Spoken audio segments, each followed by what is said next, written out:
kembali lagi di my YouTube channel Mila Nindi. Kali ini kita akan mengulas informasi tentang perbedaan bahasa hewan dan bahasa manusia. Penasaran kan? Tonton video selengkapnya sampai habis.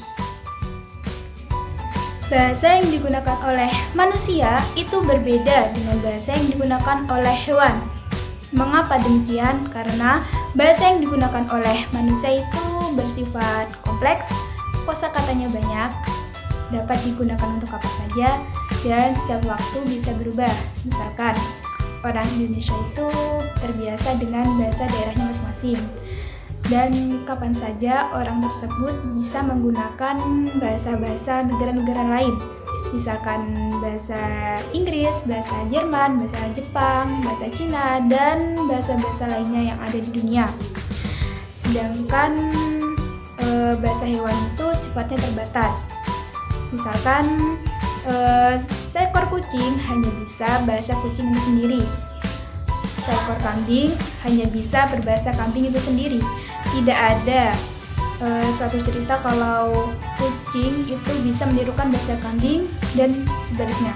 Maka itulah yang membedakan mengapa bahasa hewan itu terbatas. Bahasa manusia maupun bahasa hewan itu terbagi menjadi dua, yaitu bahasa verbal dan bahasa nonverbal. Bahasa verbal itu sendiri berarti bahasa yang dilisankan atau dibunyikan atau juga diwujudkan dalam bentuk tulisan. Sedangkan bahasa nonverbal itu sendiri berarti bahasa isyarat atau bahasa gerak-gerik tubuh seperti menggelengkan kepala, melambaikan tangan, ekspresi wajah, dan bisa juga dalam bentuk tanda, tindakan, dan lain sebagainya. Contoh dari bahasa verbal itu sendiri seperti kita berkomunikasi dengan sesama manusia. Misalkan, "Hai Rini, bagaimana kabarmu?"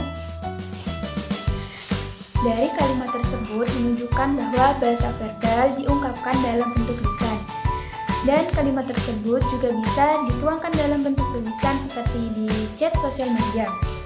Contoh lain bahasa verbal itu seperti guru mengajar di kelas, rapat diskusi, membaca pidato, menulis puisi, dan lain sebagainya. Contoh bahasa nonverbal itu seperti saat kita berjabat tangan dengan guru kita sebagai rasa hormat kita. Kemudian saat kita berpelukan dengan teman kita, saat kita lama tidak bertemu. Kemudian saat kita makan, ada seekor kucing menghampiri kita. Secara tidak langsung, kucing tersebut meminta sedikit makanan dari kita. Selain itu, saat dulu kita di sekolah, kemudian kita memanggil teman kita untuk meminta contekan dengan bahasa isyarat A, B, C, D, itu juga merupakan bahasa nonverbal. Selain itu bisa kita ungkapkan juga dalam bentuk ekspresi seperti ini. Intinya, semua interaksi antara manusia dengan manusia dengan hewan, maupun hewan dengan hewan itu tidak lepas dari bahasa verbal dan bahasa nonverbal. Bahasa verbal dan bahasa nonverbal itu sendiri diharapkan saling menguatkan. Lantas, jika keduanya digunakan secara terpisah, maka yang lebih dipercaya itu atau yang lebih mendalam bahasa nonverbalnya. Karena makna di balik sesuatu yang mendalam itu banyak tersimpan arti-arti yang belum kita ketahui. Ibaratnya itu bahasa verbal kulitnya, bahasa nonverbal itu intinya. Jadi penting sekali untuk kita mempekakan diri terhadap sesuatu yang belum kita ketahui maknanya dan harus melihat situasi dan kondisi. Mungkin hanya itu saja, sedikit tapi semoga bisa menambah wawasan dari kalian semua.